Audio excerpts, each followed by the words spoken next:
Esse é um exemplo de uso de cálculo relacionado então a campo elétrico, a fluxo elétrico, a densidade de fluxo elétrico, utilizando a lei de Gauss.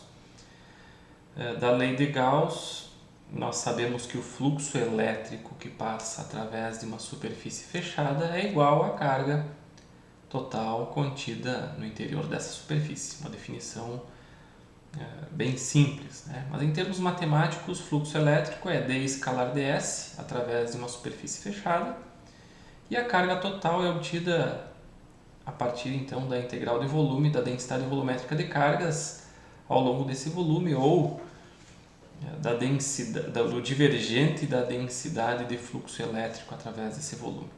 Então, nesse exemplo de cálculo, seja a densidade de fluxo elétrico, mesma densidade de fluxo elétrico do exemplo feito anteriormente para o cálculo de fluxo através de superfície aberta. D igual a 2xy a x mais x ao quadrado a y, coulomb por metro quadrado, unidade da densidade de fluxo elétrico. Calcule a carga total contida na superfície fechada definida por x, y e z variando de 0 a 1. Então é um exemplo parecido com o já feito anteriormente. Vamos desenhar aqui a nossa superfície fechada. Essa nossa superfície fechada nada mais é do que um cubo com 1 metro cúbico de volume. Então, vamos desenhar aqui a nossa superfície fechada.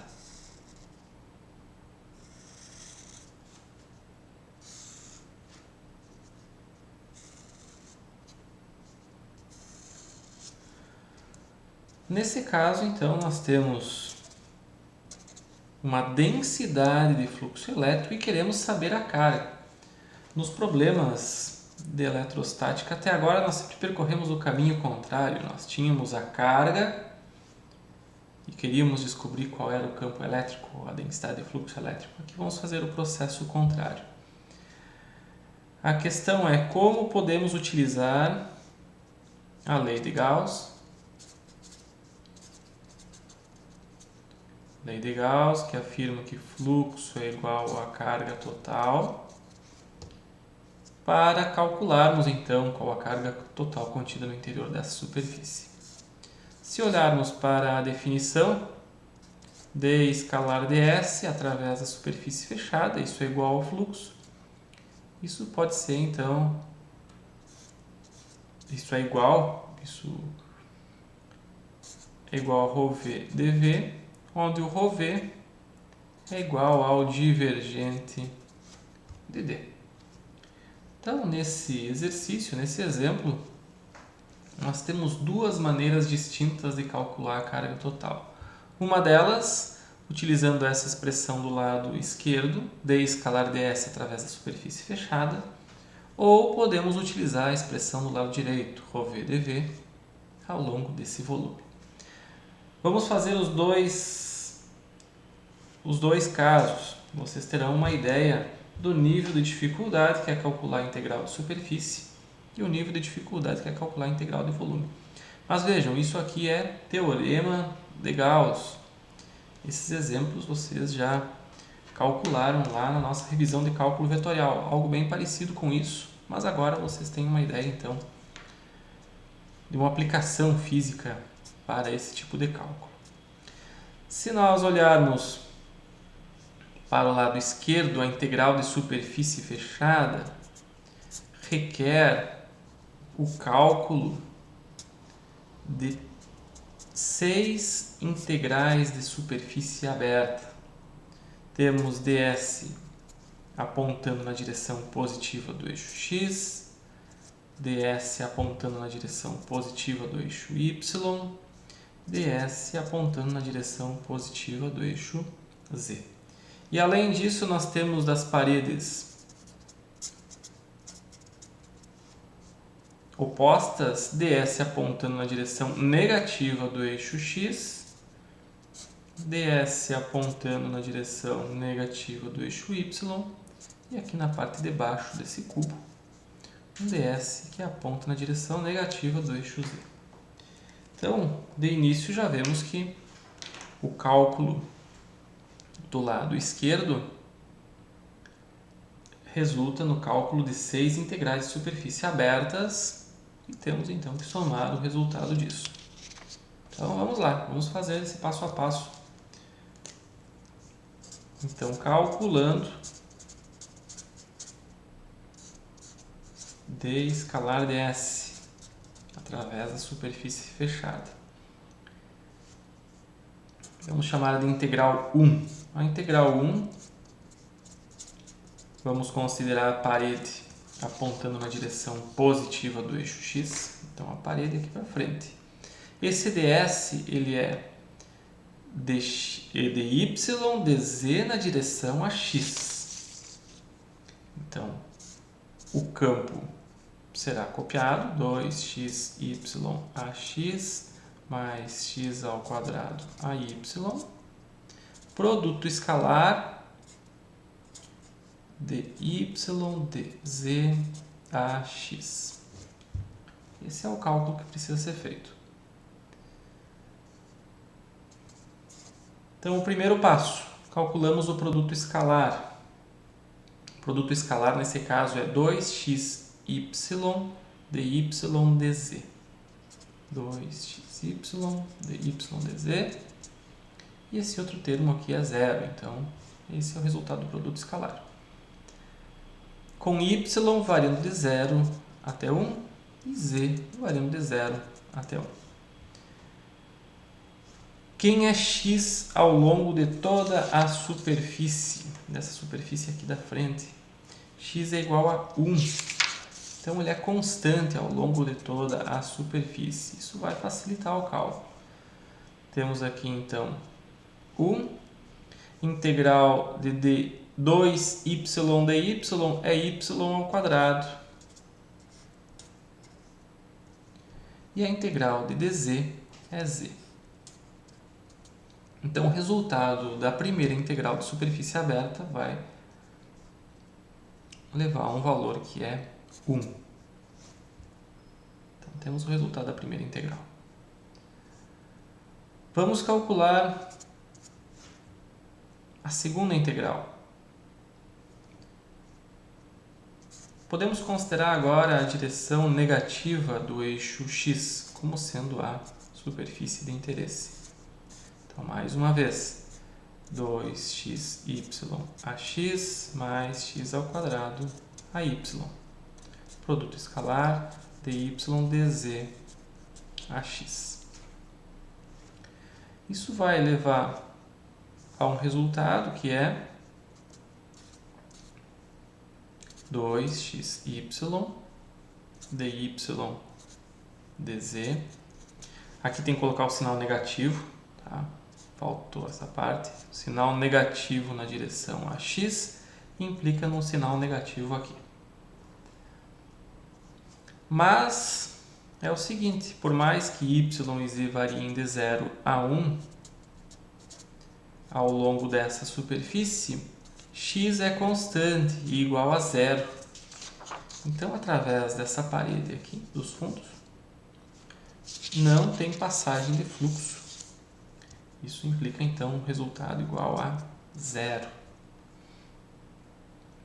Então, aqui temos o cálculo do fluxo através de duas superfícies. Vamos agora ao terceiro caso. Terceira superfície. Agora uma superfície na direção y. Podemos calcular o fluxo através dessa superfície. Já calculamos anteriormente em outro exemplo. Mas vamos lá. D escalar ds. 2xy ax mais x ao quadrado a y. Produto escalar. O ds que corresponde então a essa superfície é dx dz na direção a y. Dx dz na direção a y. Então, nesse caso, temos um resultado que é x ao quadrado de x dz.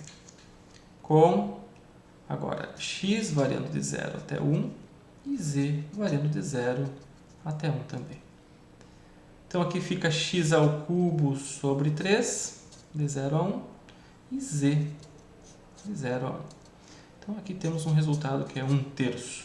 1/3 é o valor do fluxo através dessa superfície.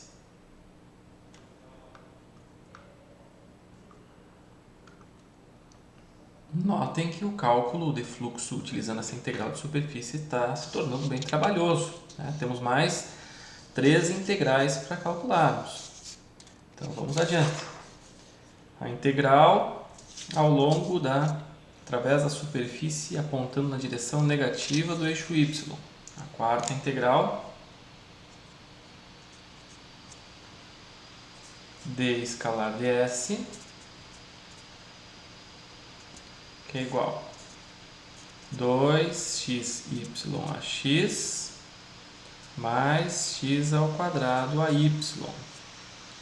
Produto escalar, agora na direção negativa, então é dx dy na direção menos az. Isso leva a um resultado de produto escalar, menos ay. Isso leva a um resultado de produto escalar que é menos x ao quadrado dx dy. Aqui, x varia de 0 até 1 e y também varia de 0 até 1. É isso? Então temos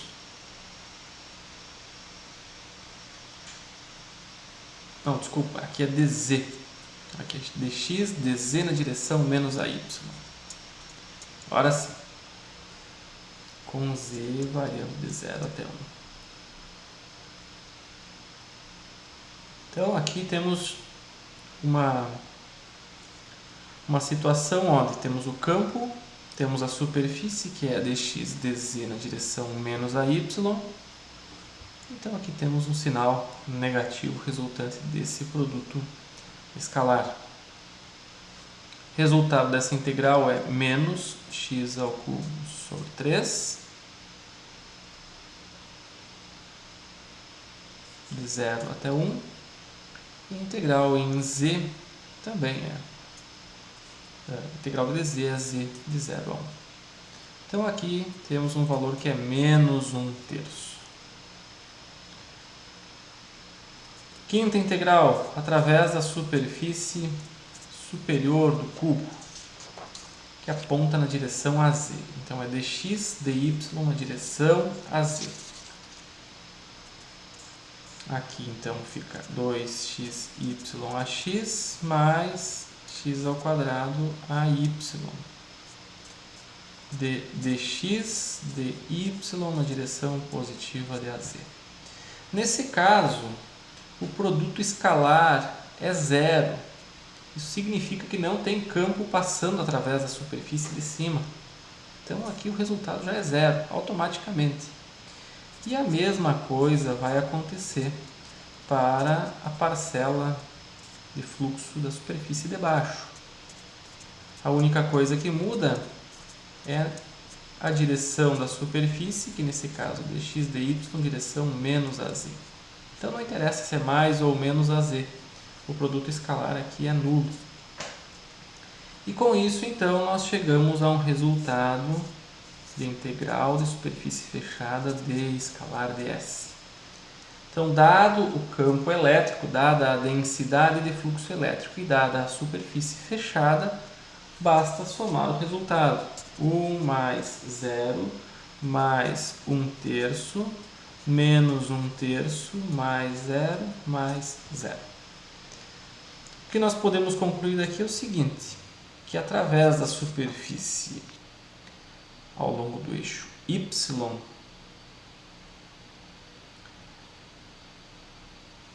o fluxo que entra, o fluxo que é negativo desse lado é igual ao fluxo que sai.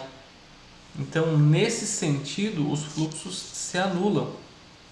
Isso aparece aqui nessa simplificação. não tem fluxo passando através da superfície de cima nem da superfície de baixo, ao longo do eixo Z. E ao longo do eixo X, vejam que só tem fluxo saindo, passando nesse sentido através da superfície da frente. Lá na superfície x igual a zero também não tem fluxo.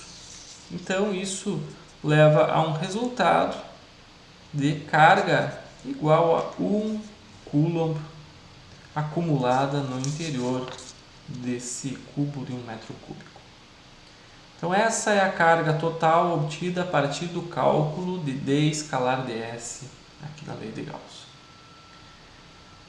Um cálculo trabalhoso utilizando essa expressão. Será que o cálculo é mais simples se utilizarmos essa integral de volume? Primeiro, a densidade volumétrica de cargas, a medida de como as cargas estão concentradas nessa região interna, é dada pelo divergente de D. Então, calculando primeiro o divergente de D,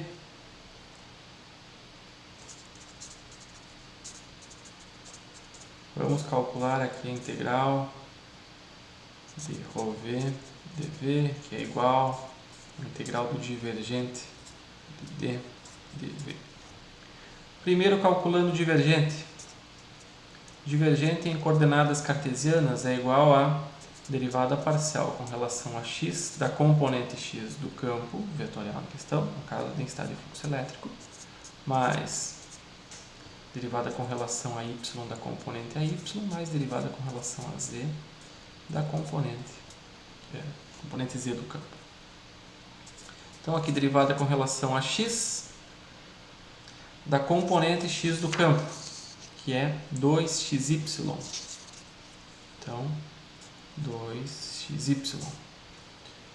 Derivada com relação a y da componente y do campo, que é x ao quadrado. Então, aqui é x ao quadrado, mais derivada com relação a z, de zero. Então, o divergente de D é 2y, aqui é zero e aqui é zero. Então, chegamos a um valor de divergente, uma medida, uma função escalar. Chegamos a uma função, que é função só de y nesse caso, mas que dá uma ideia de como é a disposição das cargas no interior, ou nessa região do espaço. Uma medida em coulomb por metro cúbico, porque isso aqui é igual à densidade volumétrica de cargas. Então agora podemos calcular a integral, isso é igual a ρv. Então aqui podemos calcular ρv dv, que é 2y. Quem é dv em coordenadas cartesianas? Em coordenadas cartesianas, dv é dx, dy, dz. É um volume infinitesimal. Então aqui é dx, dy, dz. Com todas as coordenadas variando de 0 a 1. Então a coordenada ao longo do dx é x, de 0 a 1. 2y dy é y ao quadrado, de 0 a 1. E dz é z, de 0 a 1.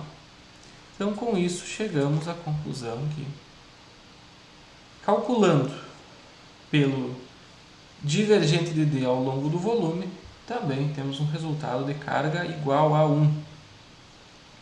Então, com isso, nós mostramos que as duas expressões são equivalentes, e devem ser, né?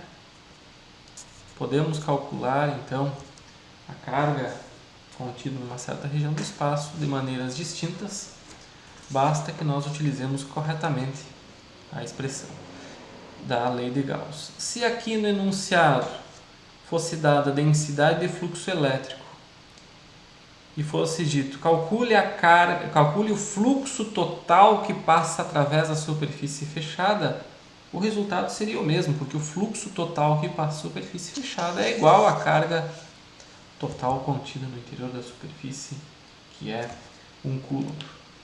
Então, nesse exemplo, eu mostro como partimos da definição aqui, dado um certo campo elétrico com uma certa densidade de fluxo elétrico D, como nós podemos utilizar os dois lados aqui da lei de Gauss aplicada à eletrostática para calcularmos o fluxo total que passa por uma superfície fechada ou a carga total contida no interior dessa superfície, que são valores iguais.